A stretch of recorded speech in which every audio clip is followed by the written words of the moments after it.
Uh,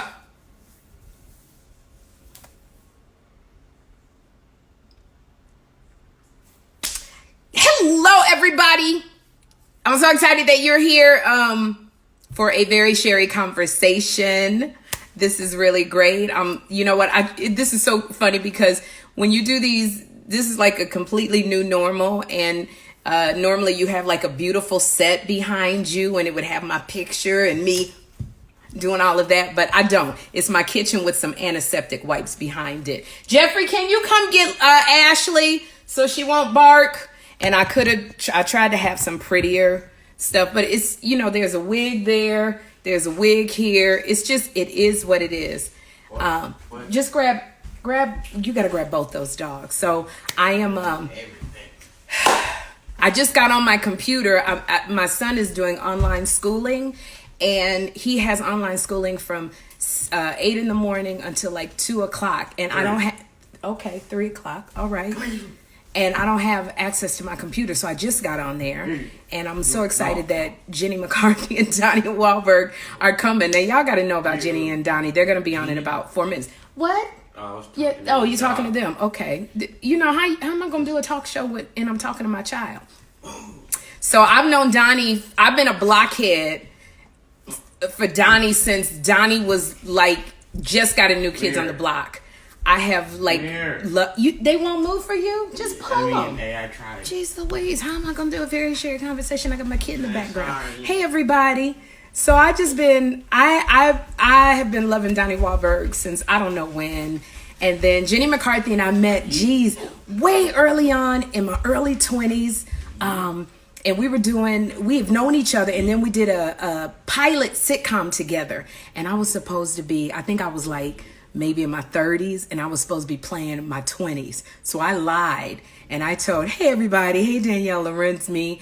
I lied and told everybody I was in my 20s, even though I was in my 30s. And I never told Jenny. I wonder if she remembers. I'm going to have to ask her, because in this business, like people, they don't like older people for some reason. I don't know why. But so I lied. And I've been friends with Jenny since then. And let me turn on a light. Woo! So much better. Hey, everybody. So, hey, Anne-Marie. And I've been friends with Jenny ever since then, since I lied to get on her pilot. I played her best friend. And we were like, this show was so funny. Jenny was like who Jenny is right now, and I was her crazy best friend, and we danced together, and we like slept with men, and it was so much fun. And then we just stayed friends over the years. And when she came on The View, I couldn't have been more excited. And we were together for that year. And I'm gonna tell you something about Jenny on The View, and I'm gonna confront Jenny when she comes on in about 2 minutes, her and Donnie. On The View, we're supposed to, when people come and promote their films or their books or their TV shows, we're supposed to watch it. That's our homework. And so one day, so I would go to everything, plays, films, read the books, watch the TV shows. And there was a movie that was out. I don't remember what star it was, who it was, but we were all supposed to go. So I'm there, and the movie was boring. It was really, really boring. And Jenny came in the next day in the hair and makeup, and she's like, yeah. And I said, Jenny, where were you? And she said, Donnie and I came. I can't even talk like Jenny. We all came, and there were no seats where they had reserved it for the View girls. So we sat all the way in the back. And I'm looking at Jenny like, because I know you wasn't there. And she said, we sat all the way in the back. And I said, oh, where you and Donnie sit? Oh, sorry. That was me, my nails. So I said, where you and Donnie sit, Jenny? They're coming on in 1 minute. And Jenny says, we were all the way in the back. And I said, Jenny, hey, Taronda J. Hey, I'm going to interview Jenny McCarthy and Donnie Wahlberg. Hey, everybody, I'm so glad y'all here. And I said, what was the movie about, Jenny? How you like the movie? And she was like, this is what Jenny said. She goes, oh, wait, here's Jenny now. And I get to ask her. Hold on. For Jenny McCarthy. Let me. And then I'll ask her for you guys. Because I know she didn't see that movie. Jenny McCarthy! Sherrie Donnie Shepherd. Wahlberg! Hi. Look Hi, at my Sherrie. two loves. Look at you guys. I just didn't... I miss you so much. I love you both so much. I love you too. I was telling Donnie as we were leading up to this, I'm like, God, Sherrie and I don't know if you know, really, we've known each other for so fucking long. I know. So long. Like, you can say, you can curse. It's okay. Okay, good. I'm used to it. But yes, and I fell in love with you from day one. I was telling everybody. We first did a pilot, your pilot. I think it was called the Jenny McCarthy Show. It was the untitled, not the show on MTV, but it was a pilot that we did, remember? And we played roommates. That was Live Girls or Nancy Pimentel or yes, Nancy Pimento, and it was called Live Girls, and it was your show. And I came in, I replaced somebody, and we played best friends, and we danced, and we slept with guys, and it was just like so much fun. And I just told everybody that I lied about my age. Donnie, I was supposed to be in my 20s, and I was in like my middle 30s, and I lied. You still look like you're in your 20s, though, so I don't know what the hell that's all about. Look, Mr. Wahlberg, if you don't have an uncle, if you don't have an uncle that looks like you with good credit, stop teasing me. No, Donnie, I've been asking you this for like 10 years. No like, uncle. do you have somebody that you could introduce me to? And everybody says, Donnie, that you got to put it out there in the universe. You even said that, Jenny, right? True. It's absolutely true. I've always had one. Oh, Danny Wood. Well, you know. You better. He's a DW. I could vouch for him. He's Can my you see brother me for life. He's my brother for life. You never have to worry. That'd be awesome. You know what? Well, you set that up with Danny, because I'm going to take you up on that. Because even Jenny even said to me before she got married to you, she said, you took a year off, right? You said you took a year off, baby, to get yourself together. That's right. To raise my bar. To raise your bar. Well, let me tell you something. I've been accidentally celibate for a year and a half. Holy crap. I know. So I'm doing good. I got the yellow light around me that you always talk about. Is it yellow? That yellow light? Mm-hmm. Uh-huh. Yeah, so you tell Danny. Well, you could tell Danny I've been celibate for 3 years. All right. 3 years. Well, I don't know. Danny's been intimating that he's been celibate for at least 6 months, at least that I can recall, maybe longer. The 6 months works for me. 6 months works for me, because with my year, whatever, with my celibacy and Danny's celibacy, that's a short walk to Jesus. Yeah, most people are celibate right now if they're single and alone, because unless they're sneaking out at night or having some really most people are illegal celibate booty in calls. their marriages right now. Yeah. I know. Well, look, that leads me to, because you guys have now, because look, Donnie, you've been doing Blue Bloods. Jenny does her Sirius XM show, and then you also do The Masked Singer. Now you guys are quarantined together 24/7. This is different. So is there anything, my friends Anne-Marie and Mel wanted me to ask you this, is there anything that you like have gotten irritated with each other about? She can answer. Tell me, girl. You know what? It's really just like typical stuff that I think everyone can relate to is the amount of pressure with homeschooling and cooking and cleaning. And we're also quarantined. I have 6 men in this house and 2 dogs. Oh my gosh, girl. So it's a lot of cooking, a lot of cleaning, a lot of homeschooling. So, you know, I can be a little sharp sometimes. Can she, Danny? I'm sorry, Donnie. Look, who I got on my mind? Sorry. It's Donnie, it's Danny Wood, it's Danny Reagan, it's all good. Who I got on my mind? Donnie, is that true? Can she be sharp? Well, let me phrase this the right way. She keeps saying there's 6 men in the house, but she's more of a guy than all of us. She'd kick all of our asses if she had to. So that she is no joke. And I mean that in a positive way. She's just strong, and you know, so she was raised in a house full of girls by a Vietnam veteran who taught them all to be tough. You know, tough. To be like, to be tough. And not that women aren't tough. I just mean like she taught them how to fist fight and the whole 9. Yeah. He taught them how to. So I just, for me, I guess she could be frustrated, I would say is a better word, but that means that my goal has to be to not be like one of the teenage boys, which all men can act like teenagers at any moment. You know, we snap back to being, you know, we're smart guys, some of us, but we're stupid at the end of the day. You know, Why we're do all you gonna act that way? Jeffrey is that way 24/7. It's not on purpose. It's just, you know, men are from Mars and women are from Venus. It just, when certain things kick in, you know, men just go dumb.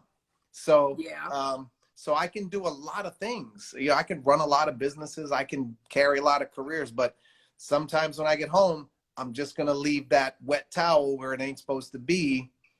It might be because I'm trying to help out doing other things. I might have the best intention, but if I ask one too many questions, then I become one of the kids that's getting homeschooled, and there's no patience for that. So that's when the sharpness might come out. How long have you guys been married? How long has it been? Almost 6 years. Almost 6. Was it 6 years that I came to your wedding? I know. I love that you were there, Sherrie. Was it? And you, this is how real I love that. What I love about you too. You're so real that you would think that you guys would have had like this star-studded wedding, and there weren't very many celebrities. Like you could count them on your finger. And I remember when Donnie came to my room and you brought me like a rose, right, Donnie? And you said, "Thank you for coming to support my girl," and you cried, and that touched my heart so much. How much you loved it. I was there when she had the engagement ring. Donnie, what, you know, because you're this international singer, everybody wants you, except when you leave the wet towel on the floor. But what was it that made you want to settle down? That's what I want to know, because it never seems like guys want to settle down. You know, that story, first of all, I think it is that story of settling down. I think I'm trying to answer the question without being too philosophical, but I'm going to be a little philosophical. It's okay. So like you're doing your thing, right? You're like taking some time off and loving Sherrie first right now, right? That's what you're doing right now. So no matter what, you're going to change and shift, right? And I wasn't looking to settle down. I didn't think I'd be married again in my lifetime. And I know she said the same thing, right? But it just happened, you know. I think when I met her, I met my match. Yeah.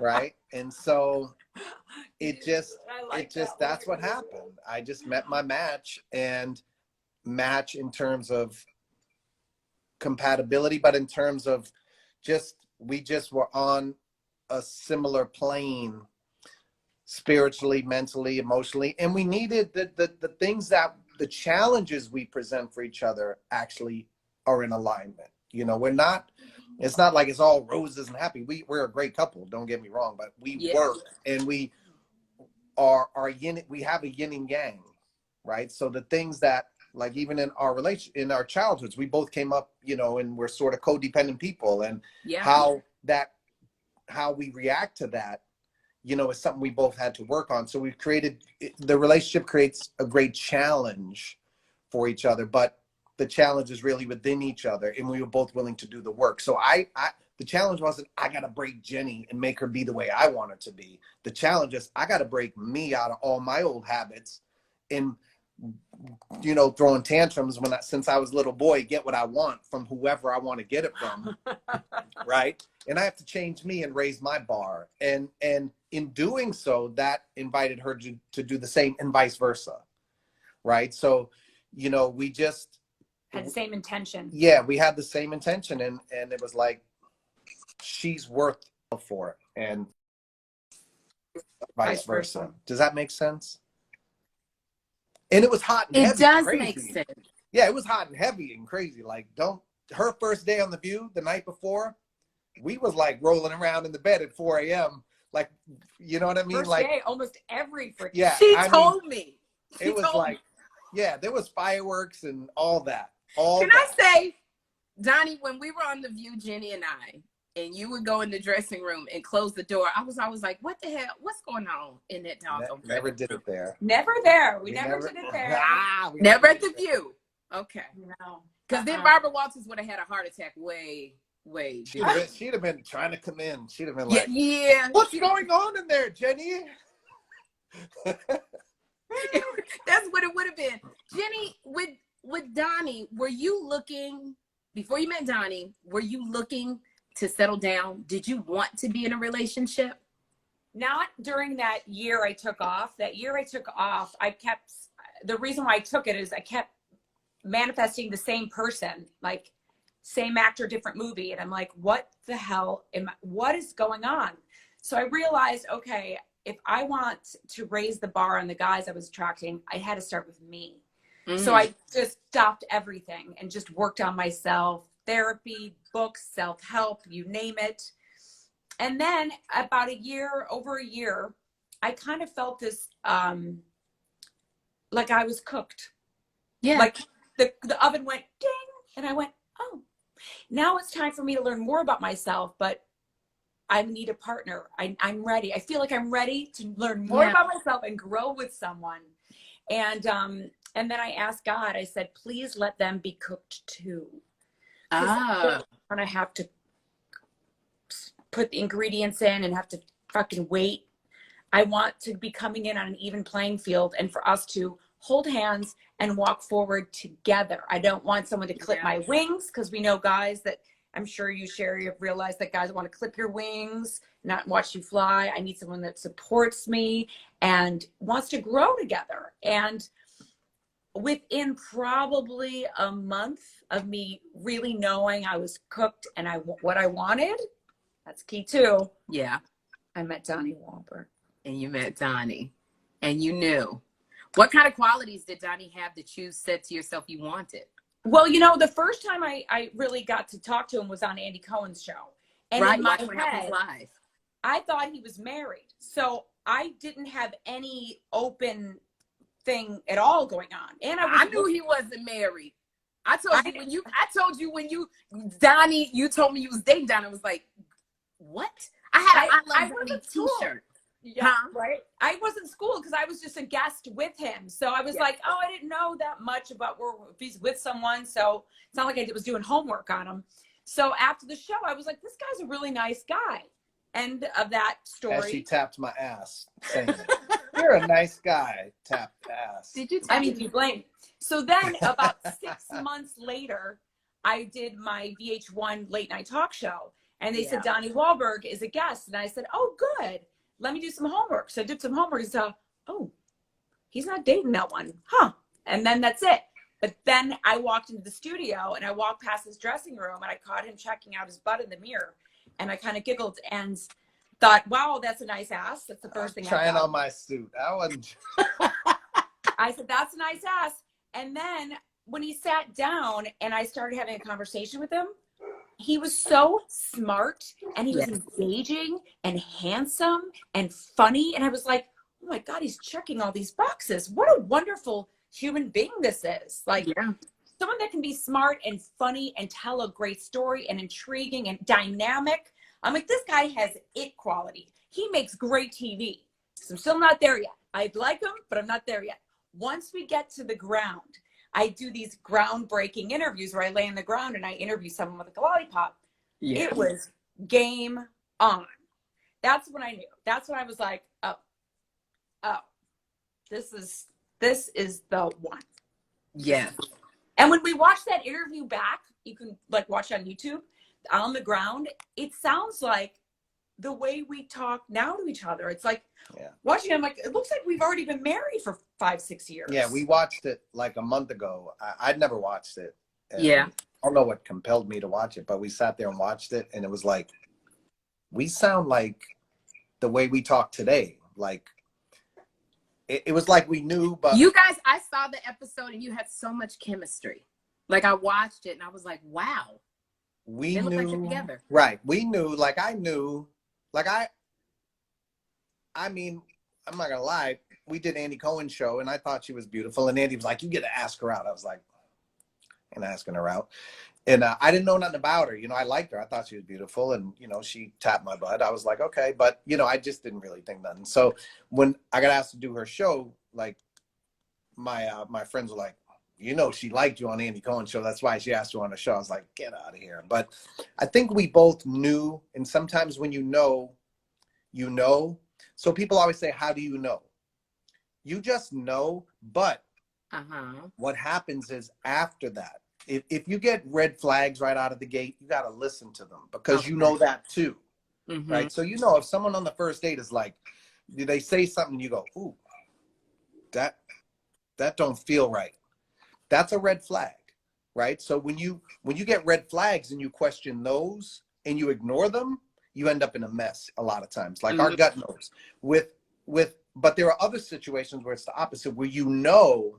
So I think we knew, but then the ego starts to get involved. So it's like, you know, Fear. can I, whatever it can be. And the ego will come up with whatever story it can to make you run for the exit, right? When it's right. And the ego will make you ignore every red flag when it's wrong.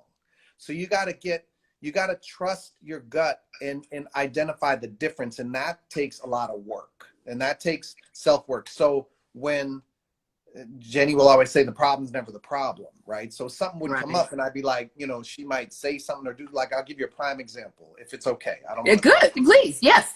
But when we was first dating, I would come in the room and she'd be on her phone. Like, she came to one of my concerts and was planning a birthday party for me. And she's on her laptop, and I walked in the room and she went and closed it. And I'm like, she's Skyping some dude, right? But I didn't say nothing. We just kept moving along, and we were still in bliss stage and yada, yada. But as it went on, it was a thing where I'd walk in the room and she'd put her phone down, and I'm like, this is some shady shit right here. Like, why would she do that? Because first of all, that's what I would do if I was being shady. So that's a projection onto her. But when we finally talked about it, it took, you know, because I don't want to act insecure. Like, yo, why you keep doing the phone? Why you keep doing, you know, so we're avoiding the topic. And finally it kind of came out. And I confessed that I was insecure about it. And she confessed that she was nervous because of past relationships where the guy was an asshole. She couldn't be on her phone. Like, phones thrown out the window if she was on her phone. So you actually confessed that you were insecure that Jenny was on the phone? It made me uncomfortable when she would put her phone down when I would come in the room. Not that she was on the phone. When I would walk in the room and she'd go like that and act like she wasn't on the phone, that's anyone would think is shady, right? So I thought it was like, okay. But I kept ignoring it because I knew she was the one. And she could really be talking to no guy. He was allowing that to build up. And that's where relationships become toxic, when you're not communicating. So when he finally said, you know, it's making me feel really insecure. And I'm like, oh my God, I would never have that perspective. My story, when you hear it, you go, how it makes sense. I was in a relationship that the guy was abusive. And I have to have my phone at the front door when I'd walk in. All the time. And if I ever wanted to go on my phone, I had to like sneak in the other room and look at it. If I had to tweet something, it was really bad. So I had that behavior still with me. So when Donnie walked in the room, I'm not on my phone. Like a little girl. So here we are triggering each other, you know, without even knowing. Like and until we talked about it, we couldn't work through it. It just became a thing, like, red flag, but it wasn't a red flag, right? So we were already together. We knew there was, like, this was what was going to be. It was going to be us together, like, you know what I mean? There was nothing. But Donnie, if you hadn't confessed what your insecurities were, and Jenny hadn't confessed what her brokenness and insecurities were, that could have been something so it's relationship ending for people. Yeah, it's relationship ending for people. And I had no idea, because he's good at masking too, defense mechanism from his childhood, you know, or from whatever. Right. So here we are using our defense mechanisms until we finally got the opportunity in this beautiful window. And that's where I feel like relationships miss getting to that other side, because when you get to that other side, that's where you fall deeper and deeper and deeper in love. And that's, again, why we were a match for each other. Is so, like, every relationship, there's someone who feels like they have to say sorry more than the other side, or they have to, I'm always the one saying I was wrong and da da da da. In our relationship, what we've learned and we're going to do this tonight, because we had a little incident today, very small, but but we're gonna talk it through, and we can do it on this call in a minute if you need us to. But what it is it's when we put our defenses down and are willing to say, hey, I took a look at what I did and I'm sorry. It immediately takes the strain off the other person, and they're suddenly want to do the same. You know what? Well, now I'm thinking about my part in it, and I realize I did this. And when you're not to say famous has an impact, but when you get famous, Yeah. as both of us have been since we were kids, basically, and you get everybody, yes, yes, yes, yes, yes, yes, yes, yes, you can get into a real zone where it's hard to look at yourself. It's like ego. Yeah, now I know how to do it in business. I know how to do it with my bandmates. I know how to do it in a lot of capacities. But I realized in a relationship, it was a little different. And that's, again, where we were a perfect match. The work is another place. If you guys want to know, any couples listening, and even single people, thework.com. It's a free tool that Byron Katie, who's someone we love. WORK.com. The work. Just thework.com. If you go on there and look at like Judge Your Neighbor worksheet and you fill it out, this is a process that Donnie and I have done since we met. And it's kind of like what Donnie was talking about. It's examining your emotion or your feeling or your bump. It can be with anybody. It could be about yourself. And by going inward, you hit those layers. Because, you know, we're the first ones to pick up a piece of cake to numb it, a cigarette, a drink, the TV, Twitter, Facebook, just numb it, give it away. And for the people that really want to do the work, this is something that I would say, please check it out, because it's been life-changing in not only our relationship, but in our world. I love it. Thework.com. Thework.com. I'm typing with my left hand right now. It's deep, Sherrie. It's deep. It's so good. And it's hard sometimes. It's hard. Do you guys go, what happens when you guys are, you know, because sometimes we get angry and it's one of those, I'm really mad. Do you go to bed angry at each other? Or do you say, we're going to table this and talk about it tomorrow? Or do you work it out before you go to sleep? We try to make sure that we don't fall asleep angry, but there's, of course, been probably a handful of times where we have. And then sometimes sleeping on it, waking up, did make a difference. You know, I don't know why. So I don't really know what the right answer is. The goal is to not go to bed angry.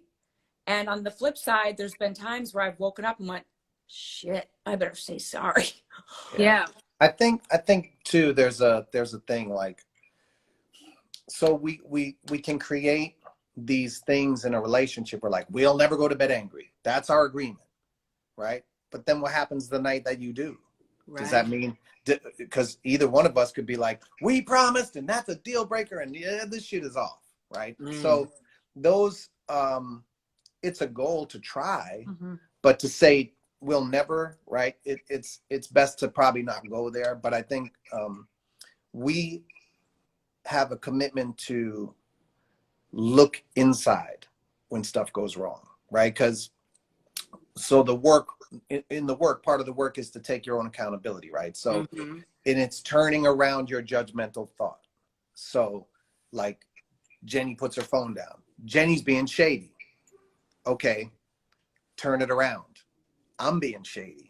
Ooh. Because putting my phone down that way means I was doing some dirt. So now I'm assuming she's doing dirt. Ooh. And I'm also being shady because I'm not telling her what my thought is or my insecurity is. I'm keeping it to myself. So I'm being shady there. So it's like you find the accountability. So what we have is not unrealistic goals or agreements, but an agreement to always commit to look inward and do the work. And we're together forever. There's nothing's going to change that. The foundation is set. Yes, there's nothing's solid. That ain't happening. There might be some wind, some rain, right, some lightning, but we know the foundation is set. And when the foundation is so solid, you feel more open and honest, and easily it's easier to be vulnerable. with that foundation. And when you know your partner's going to do the same, like it might take longer for me to do the work or to take my accountability or check myself, but I know she's going to do it, or she knows I'm eventually going to do it. Like we know, you know, and sometimes we call it like reaching through the barbed wire. Sometimes neither one of us is doing it. We're like, we're both mad, and someone has to reach through the barbed wire, like to get to the heart to hold it. And we're trained not to. You know, we're trained from our childhood not to do this. If you came up in a house with divorce or with alcoholism or a lot of the stuff that so many of us came up with, it trains you. Like we get a toolbox as kids to like, how do I get attention? Like in my house, how do I get attention with 9 people in the house and my parents fighting all the time? I'm just going to go in the room and lock myself in the bathroom for 7 hours and wait till my mother notices someone's missing. Yeah. So I noticed like a year into the relationship, I was like, I'm mad. I'm in the other room. And I'm like, I'm sitting here waiting for my mother to come in this damn room. And it's my wife down the hall. Like, what the hell kind of toolbox am I using right now? So you got to go deep and look inward, you know, and it takes a lot of work, but people say relationships shouldn't be work. That's a fairy tale. You know, we work at all this stuff. We work at our careers. We work at getting our look right. We work out in the gym. We work on our diet. We work on all that, but you don't want to work on the most important person in your life. We don't want to work on that. It's you know, but the particular works we do, reading books together, self-help books, watching videos, and doing the Byron Katie work, it's a joyous work. You know, it's when you click in it, it will go, like we used to say, like, ooh, we had a little bump. We call it a little bump, like we had disagreement, you know, and we'd have them every couple of days, then every couple of weeks. Then it was like every 6 months, we're like, shit, we ain't had a bump in a long time. Like, it's like it gets easier and easier, and just it's So the work, again, I know people are saying thank you so much, is thework.com. Thework.com by Byron Katie. And then also, I was going to say, I'm doing my radio show tonight too. So it's free, by the way, everyone at SiriusXM is giving it away for free till May 15th. Thank you. And Donnie's hosting it with me every night since we're stuck here in the basement. So you guys. I love that. Do you guys like working together? Yes, very much so. We've been working together the whole damn quarantine. We're saying it's going to be easy, and we're making videos and doing a radio show and doing interviews. It's just, you know, that getting that creativity out. Somebody said you guys should write a book on relationships and marriage, and that Jenny, they would love for you to write a book because you've written 5 books, right? 11 books. I'm shit. I got 6 books I need to get to put on my I had shelf. to feed the baby, Sherrie. You know I know, Mom, and that's the saying I use, which I got from Jenny. Mama got to feed the baby. That's what I tell everybody. When they say, why are you asking for this money? I go, Mama got to feed the baby. Got to feed the baby. But somebody said they would love if you wrote a book about healing yourself. Oh, cool. Yeah, well, maybe that's part of the relationship book too. But part of the relationship book, because you've done so much work. I got to tell a story about Donnie. When I went to see Donnie at Madison Square Garden, and Jenny, you couldn't make it, and Donnie got me tickets, and I was front row. And so Donnie came to the edge of the stage, and he was dancing, and everybody was saying Danny was dancing, and everybody was dancing, and Donnie leaned down and whispered in my ear, and it was all on the Jumbotron, and everybody was like, what did Donnie whisper? What did Donnie whisper? Do you know what Donnie whispered? He said, tell your friend I love her so much. In the middle of their concert. That's what he whispered. That's what every girl would dream. That her man is working in the middle of something and would say, tell your friend I love her so much. Totally. That is like so amazing. It is. And you know, I got to tell you, when I watch him, it was my favorite thing to do is watch him perform. I love it. Talk about an aphrodisiac. I feel like all the blockheads. I'm like, but to watch him perform, I'm just like, so in awe by him and how he makes everyone in that arena feel just as special as I do. You do. That's what I gotta say. Donnie, first of all, to be up on that stage, and we love it that you're back. All the Blackheads, we just, from the moment you guys reunited, I think it was on, was it the Today Show or Good Morning America? That it was like the Today Show, and you came back together. and watching you in concert, what does that feel like? Because you got fans that we've been with you since we were teens, riding with you. Sherrie What's it feel Shepherd. like? Sherrie Shepherd. All right. It's multifold. So like first coming back, like with the group, it was like, okay, you know, it's like you're kind of more older now. It's like Michael Jordan retired and came back. A lot of athletes say everything slows down when they get older. The game's really fast when they're young, but when they get older, it slows down and they're better. They're not as quick or as nimble, but they're better. For me, it had elements of that, but it's been like I'm gonna cry, dang you, Sherrie Shepherd. I just love you. It's been a very spiritual journey. Oh, Donnie, you're gonna make me cry. Oh, geez, I'm gonna start crying too. It's like I knew early on like something different was going on with this. Like I went to Germany, we went and did some. We weren't even really out yet, and we hadn't started our tour. We went to Germany and did a movie, and a fan in Germany in the airport handed me a letter, and she was like, you know, we loved you guys, but then we had to grow up and leave you. We had to go find our life and find our husband and have kids and jobs and do all this stuff. And somewhere in there, we forgot about ourselves. Yes. And now you came back and you've given us a chance to be us again. Right. And I know, it's making me cry too. but it was like that. But then like when we started actually doing the concerts and we do these meet and greets every night with a couple hundred fans a night, and like so many of them like my friends now, they're like my people. I see their names on there, I'm like, oh my god, they came to say hey, right? But they would say things like thank you every night, and I realized I feel the same way. It's like thank you. Like there was one woman early on came in and she was like, I just been through the worst divorce, and I just come off a divorce at the same time, and we just held each other and cried in the middle of this meet and greet, like, and I just realized I needed them as much as they needed me. And it wasn't a financial thing. It was a spiritual, emotional, deep connection that occurred. And it goes deep. It's still there. It's like, you make everybody, Donnie, feel like you're looking right at us. All you and your brothers. Isn't it amazing? It's we like, feel yes, like it feels like such a heart-to-heart connection. I have never been able to go on the cruise, but everybody will text me because I'm friends with a lot of blockheads. Hey Mel, hey Anne-Marie, and they will tell me what this cruise is like and how you don't stay in your room until it's time to go do a concert. You come out, you mingle after you know performing. You would go to the Waffle House and there would be fans there. Like you really know the love is real. Mm-hmm. And I remember coming to see you at a club. You guys were at some club. That's when you gave me my in Atlanta. Yeah. And it was in Atlanta. On YouTube, Sherrie. I think girl, I put it up on YouTube. Do you know how much I had to flash my breast to get into that damn club because it was packed, sold out.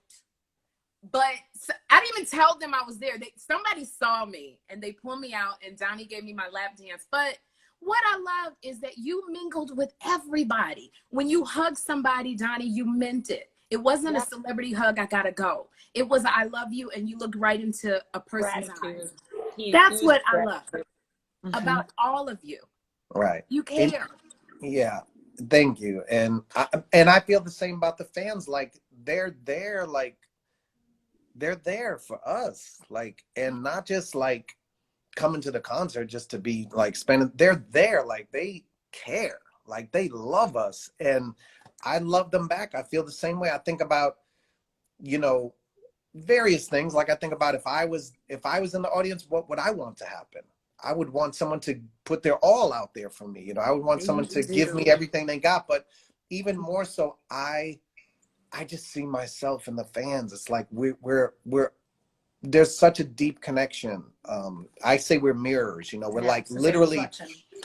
They look at me on stage and see something special, and I look at them and see the same way. Like, and so when I look down and see somebody and or go over and say something to you or whatever, or so many fans, I am trying to talk to every fan in the building. Yeah. I'm trying to connect. I want every single one of them to know I thank you. I thank you for giving a damn about this little dude from Boston, like who had shit. I have nothing coming up. I had holes in my socks and my sneakers, and you know what I mean? I was the 8th of 9, and the ass kickings travel down, not up, right? So I took it all. And then Mark was below me, so God bless him. He was old forever, you know. But they just mean so much to me, and Jenny's helped me even in a great way with my fans too, because there's times when it becomes like, you know, so fun, and I always had a deep connection with so many, but she sort of helped me sort of look at it even deeper, you know. And like sometimes like I started like taking off my clothes and doing this and that on stage and doing the rubbing your feet and you know, yada yada, and Shout out mine. and yeah, but there was a deeper level, and there was a phase during all this where I actually kind of geared down, and then geared back up. And I went, and what was actually happening is there was a deeper level of self-love was occurring that then allowed me to love my fans even deeper and give them even more, but in a more genuine and sincere way. And it's just such a profound relationship. I'm just incredibly grateful to all of them. And we love you, Sherrie Shepherd. Yeah. When I say them, I mean you too, because I know you mean me. You know, Jenny, is so funny because, you know, when you got engaged to Donnie, blackheads were very protective of these guys, very, very protective, and did not want to see Donnie hurt again. And so when you guys got engaged, it was hard. Like everybody was side-eyeing you because they didn't quite. So glad I didn't notice or see or read anything. It's true. I you know. How do you handle this? How do you handle so many, you know, a man who's so in touch with his fans and his fans love him so much? Sometimes you can give so much of yourself. A lot of people say you don't have anything for me. Because I gained a huge family. I gained sister wives. I gained sisters. I gained friends. It was just more plus than any minus. And of course I want to share him with the world. This is a source-given gift. His light shines in gratitude, in service. So to me, I love watching, and I love getting the side effect, which is all this love from all these directions. And, you know, the people that didn't like me or still don't, that's okay. That's their prerogative. You know, they just need more. Now you want everybody over. They need to cook in that oven a little longer, maybe. But again, that's where she really was a blessing. Like, so when the summer we were dating, like I was on tour and I would kiss a girl in the audience every night. And then she started The View, and like a weekend, she kissed some guy that had never been kissed before. Now I did that. I like loved finding women who said, I've never been kissed in my life. Will you kiss me? I'm like, hell yeah, I'm going to be your first kiss. Now she did it, and I watched it, and I was like, what the hell was that? I don't like it. And she was like, what? And I was like, you could have told me that happened. Like, I had seen, I'm watching TV to support you, and all of a sudden you're kissing some dude. She was like, mother, I just watched you kiss a girl every night all summer, and I didn't say shit. You didn't say a word. And again, it was like, but for me as the performer, I'm like, okay, but I wasn't kissing girls to mac on them. I was finding a fan who, like, there was a connection with, like, on a deep level, like she might have just had a loss in her family or this or that, you know what I mean? Or the girl that would be like the one that nobody would pay attention to. Like I would find, you know, it's like, this is deeper than that. And she was like, and that's again what I mean. It's like, I took a step back and realized, okay, you know what? It was scary at first, like, well, this is what I do. I'm not changing that. And I was like, wait a minute, I can give more. I can give a better version of me than to do that. That is like, it gets a reaction from the crowd, but there's also 13,000 other women in the crowd that night that may not want me kissing that one girl. Right.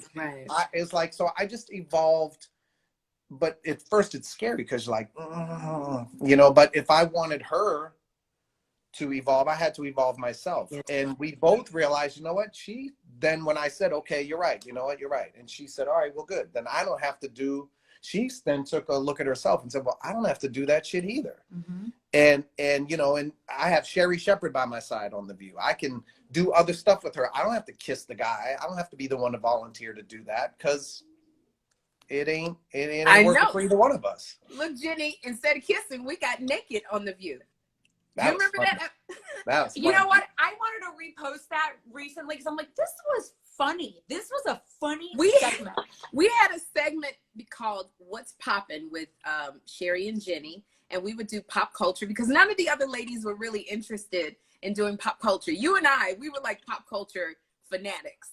And so Jenny and I are like game for anything. And so we did one when we were doing something and we took our bra off. And I had this huge black box over my chest and you had this smaller one.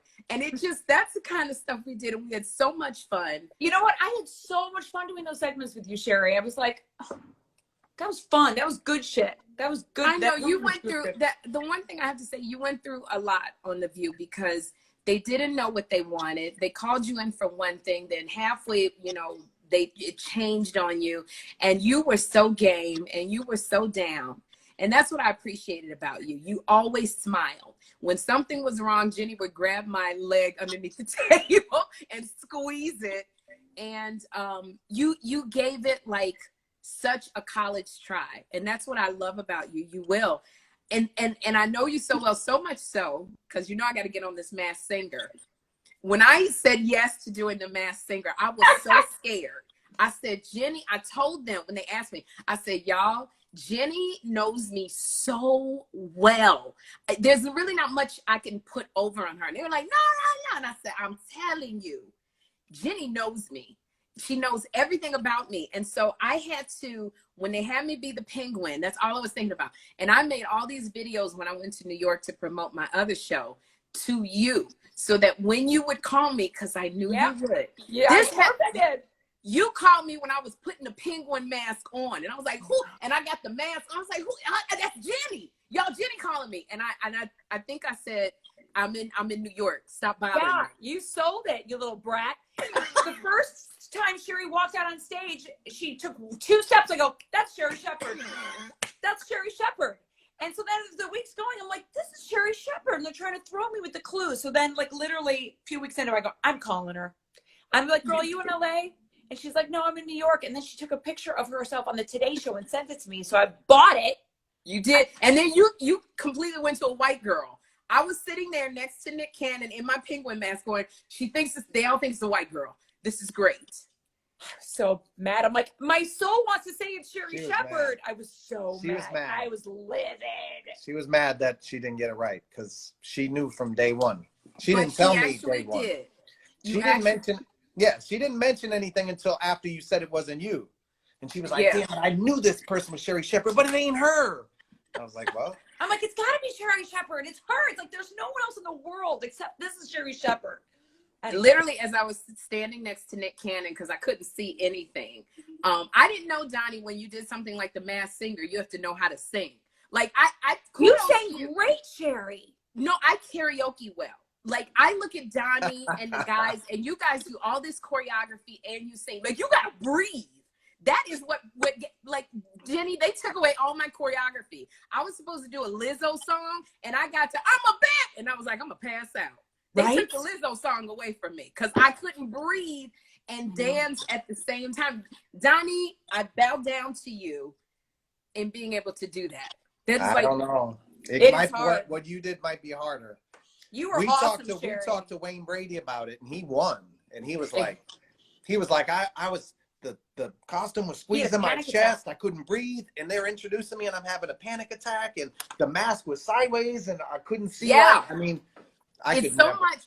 You know, Jenny, when I had to do the dance off, when I thought I was going to leave, and I had to do this whole dance off, and it turned out to be Dr. Drew Pinsky, I thought I was going to pass out. And then they said, do it again, because I'm a penguin dropping it like it's hot. And then they said, do it again. And I did it, and I said, I'm going to pass out. And they literally, Donnie, they took the mask off me, and I was drenched in sweat. I was completely wet, and they had like this little fan, which didn't do nothing. And I'm hot flashing, and I'm sweating anyway.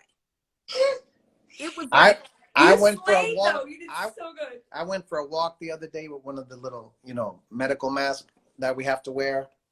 I couldn't breathe with that.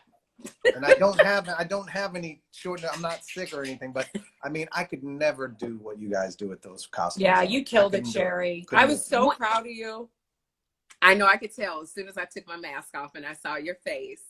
I could tell. Would you do that show, Donnie? Me? Would you do the Masked Singer? I don't know. I mean, There's no time. yeah, I got a lot of jobs. Well, I did. I don't know if they're going to be any Blue jobs Bloods. after Are this. you guys coming back? We're supposed to. Yeah. I mean, Yes. everything stopped. Like, so, excuse me, we were shooting the show and we had like 2 episodes to go and everything just shut down and stopped. Yeah. So the assumption was we were all talking about coming back and the network was talking about coming back. And, it just, assuming we all come through this in a reasonable time period, which is not too long, I would suspect, yes, we'll come back and new kids will work again and we'll do all these Yes. things. Now, if it doesn't come through this, in let's say 6 months, we're still sitting here. Well, if that happens, the last thing I'm going to be worried about is Blue Bloods because we're all going to be fucked. Yeah. Well, Excuse if my y'all language. sitting together for 6 months, I expect Jenny to be pregnant.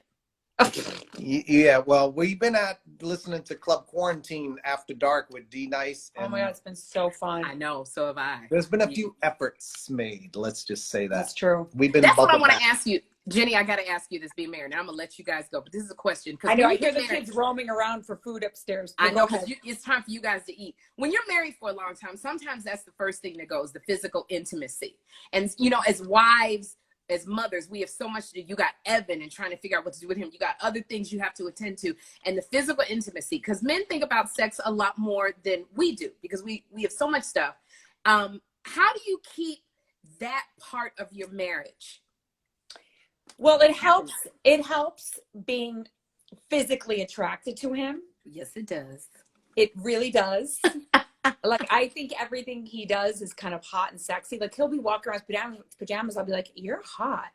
So I think it's noticing, taking the time to notice, and then falling in love with a new thing all the time. Like, I'll be like, oh my God, I'm in love. I didn't notice this. I didn't notice your ear does that. And you just find a new thing to fall in love with. And that's the more female emotional side of it all. And Yes. then, of course, we also have a sex dungeon that really helps Sherrie. The sex dungeon. Maybe you can have Danny and I over at the sex dungeon. That sounds like a nice little double We date. turned a sauna and we put a door on it, a real door with a lock, and we cushioned it and boxing sex toys, and that's where we I really had hope the kids ain't watching right If the kids are watching, you learn something new every day, don't you? Donnie, how's your family? Everyone's fine. It's a little tough because our mom, she's getting older and her memory's not great and we can't be around her. I'm in a different state, Mark's in a different state, but my siblings out of there, they can't really go near her. And so she apparently has a want to leave the house a lot and go to visit the neighbors, which she can't do. And then she don't remember that it happened. So I called her the other day because my nephew called and said there's 6 people in the house, neighbors. And she's like, and she told him, well, so-and-so's sick and he needs us right now. And it's like, No, Mom. now I don't know what he's sick with. He could be, God Right. forbid. I mean, he could be sick with anything. It could be life-threatening. It could be a cold. I don't know. But nonetheless, she's super vulnerable. She's got all the vulnerabilities that, the people who can't get through this have. And so we're worried, but she seems okay. We call her, she's fine. She's, but I said, you can't have 6 people at the house no more. She said, I didn't. I was like, I believe she don't remember, honestly. Right. So hopefully my nephew's there now and he's taking care of her and he's been quarantined. So now hopefully she'll be okay. But everyone else is good and Jenny's family's good and hopefully your family's good too. Yeah. They are. And we're going to say a special prayer. Everybody who's watching this, put out a prayer for Mama Wahlberg because her heart is so absolutely big and amazing. And we love her so much. And, you guys you are my friends and I love you both, Donnie. We love you so much, Sherrie. I do. I miss you. And I'm going to come out to Illinois to see you and just be able to hang with you and Evan. And I thank you for doing this for me, because I know you were so busy. You got so much going on. So thank you. Anything for you, Sherrie Shepherd. Yeah, always, Anything. always. We love you. Love you too. Always. Always. And bye to Thank everybody you, Don. watching. Love you guys too. Be safe. Yeah. Bye to all Bye, my guys. kids. Love you guys. Bye, sweetheart. Bye. Mwah. Bye, Sherrie. See you later. You can click off. All right, I'm trying. This girl, you guys, thank you so much for watching my A Very Sherrie conversation with Jenny McCarthy and Donnie Wahlberg, otherwise known as Jenny Wahlberg and Donnie Wahlberg. I appreciate it. And I am doing A Very Sherrie conversation every Thursday. And sometimes I do it if I have a special guest on Tuesdays. So watch this Thursday, because I'm talking to Aldous Hodge. He is currently can be seen in Invisible Man. He was a star in Underground. He played my son in the Brian Banks movie. And he's just all kinds of chocolate sexy. If you guys know Aldous Hodge, then you're in for a treat. If you don't know Aldous Hodge, Google him, because you are in for a treat. And if you know Chadwick Boseman, tell him I am looking for him. Hit me up in my DMs, because I want to talk to him and I want to have a very Sherrie conversation with Chadwick Boseman. So tune in this Thursday, because I'm chatting with Aldous Hodge. And I'm so thankful, very, very thankful, because there's so many lives that you guys could have watched, but you chose to hang with me. So thank you so much. God bless you. Aldous is fine. Thank you, Chocolate Bunny. And I appreciate you guys. I love you, and everybody loves Raymond. 24 Love 75. Thank you so much. Photo Life and Review. Thank you. And all my blackheads, thank you for coming in. And Donnie and Jenny are just the most amazing couple that I know. 6 years married. I was at their wedding. Literally, they had maybe 3 celebrities there. It was members of New Kids on the Block. It was me, and it was one other celeb. It was, that's how real they are. They're so down to earth, and that's why I love them. And I'm going to get off. So A Very Sherrie conversation this Thursday with Aldous Hodge. I cannot wait. And I'll see you guys later. Wash your hands. God bless you. Bye-bye.